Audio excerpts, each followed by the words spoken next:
amahoro y'Imana nakomeze kubana namwe aho muri hose, yaba ari hanze y'igihugu ndetse n'abari mu gihugu. Tunabashimira uburyo mukomeje kutugaragariza ko mudukunda. Nkuko rero mumaze kubimenyera, uyu akaba ari umwanya w'amakuru agezweho kuri uyu wa kane tariki ya 17 z'ukwezi kwa 10 2024.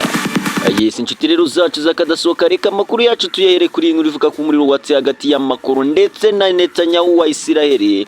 Guterana rero amagambo hagati ya perezida w'Ubufaransa Emmanuel Macron ndetse na minisitiri w'intebe wa Israel Benjamin Netanyahu gukomeje rero gufata indi ntera bapfa Lebani. Kuva rero ku itariki ya 23 Nzeri 2024 ingabo za Israel zatangije ibitero muri Libani ku birindiro rero by'umutwe wa Hezbollah. Byaje rero kugwamo na Hassan Nasara wayoboraga rero uwo mutwe. Ibitero rero bya Israel byaje kwagura ndetse ingabo zayo zinjira muri Libani, aho rero zikomeje kurwaniramo n'abarwanyi b'umutwe wa Hezbollah.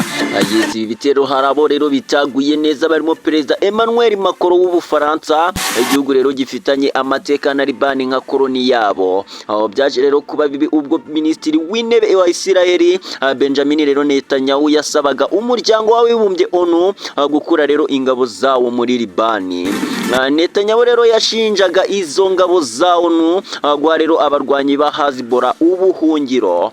Ibi rero perezida Emmanuel Macron akibyumva yikomye rero Netanyahu wa Israel ngo kuko rero Ubufaransa aribwo bufite ingabo nyinshi muri izo ngabo rero z'umuryango w'abibumbye.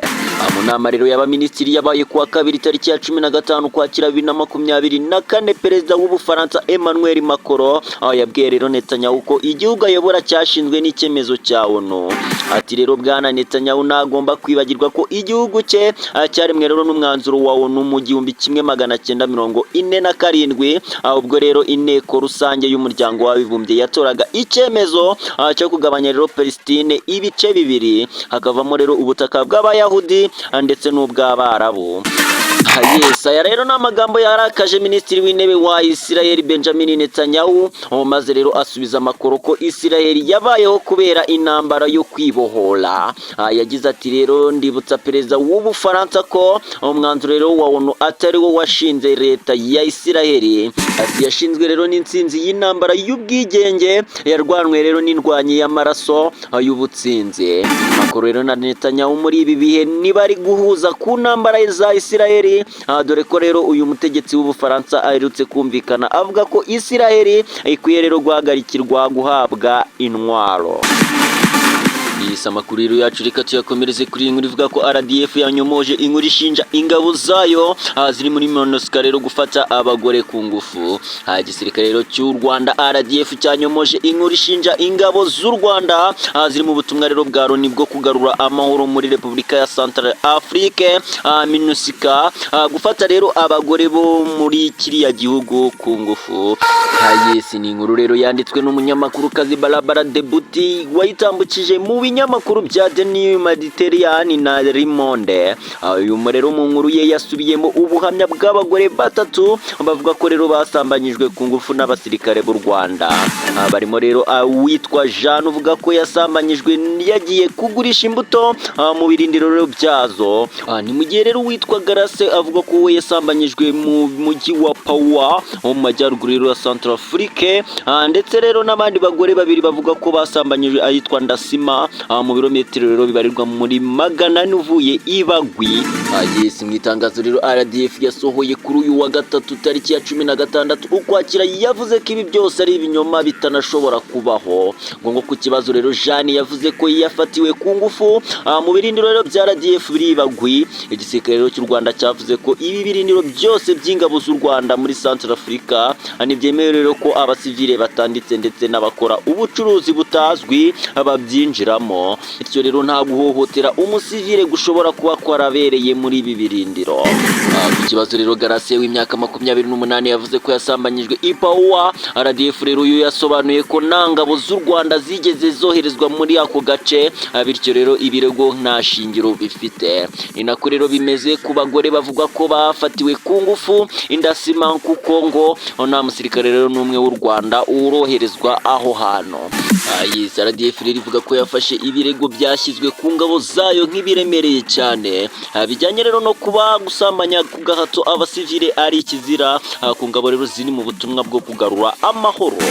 Ikindi rero cyababaje RDF nuko ingabo zayo nazo zashoboye guhagarika ihohoterwa rishingiye ku gitsina ryari rero rimaze igihe ribera mu nkambi y'abavuye mu byabo ya Biriya. Igisirikare rero cy'u Rwanda cyashimangiye ko ikinyabupfura, isura nziza ndetse n'imikorere myiza bisanzwe biranga ingabo z'u Rwanda ari nta makemwa, ndetse ko kandi imyaka 20 ingabo z'u Rwanda zimaze mu bikorwa byo kubungabunga amahoro zakunze rero kurangwa n'ubunyangamugayo ndetse rero no kubaha abasivile bo mu bihugu zoherezwamo, zisunze rero indangagaciro yo kurinda abasivile. Inshuti rero zacu ni munyemerere amakuru yacu tuyakomereze mu karere ka Musanze, aho rero hadutse inzogunwa bugacya uva imyuna. Abatuye rero mu murenge wa Cyumva akarere ka Musanze bahangayikishijwe n'urugomo ruterwa n'inzoga y'inkorano yadutse yitwa magwingi, ikanatera rero abayinyoye kuva imyuna. Abaturage rero bakaba basaba inzego z'ubuyobozi ko bahagurukira icyo kibazo. Abaturage rero bemeza ko iyo nzoga yadutse isindisha birenze urugero, by'umwihariko rero ikaba ikomeje gutera ubwiyongere bw'urugomo ruri kugaragara muri Cyumve muri iyi minsi.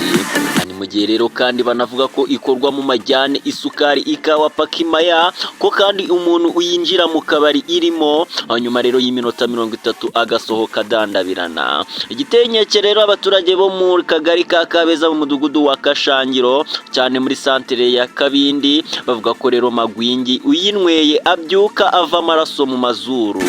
Umwe rero yagize ati magwingi hano ikomeje guteza ikibazo hano, kandi aho yengerwa muri iyi santere harazwi ariko twibaza impamvu idacika. Yakomeje avuga ko kandi umuntu umaze kuyinywa asakuza akanduranya ndetse yagera no mu rugo abana n'umugore bagahunga. Yesu ndagira ati rero usibye no kuba hano abagore turazwa ku nkeke, iyo rero abagabo bacu bamaze gusinda magwingi hari ababyuka rero ngo bagiye kuyisogongera bakirirwa rero bagaragurika. Iteye agahinda rero ngo umugore wayihamije iyahuye n'umugabo wayisomye ngo nibatinya rero gukorera ibiteye isoni ku karubanda. Abanwa rero kuri iyi nzoga nabo ubwabo biyemerera ko imaze kubabata kandi ko kwirirwa batayinyoye bisa n'ibidashoboka, mu gihe nyamara ibibazo biterwa nayo bikomeje guteza inkeke. Ni naho rero abaturage bahera basaba ko ubuyobozi bwahagurukira iki kibazo ngo kuko rero abasinze iyo nzoga bakomeza kongera ibibazo by'umutekano muke.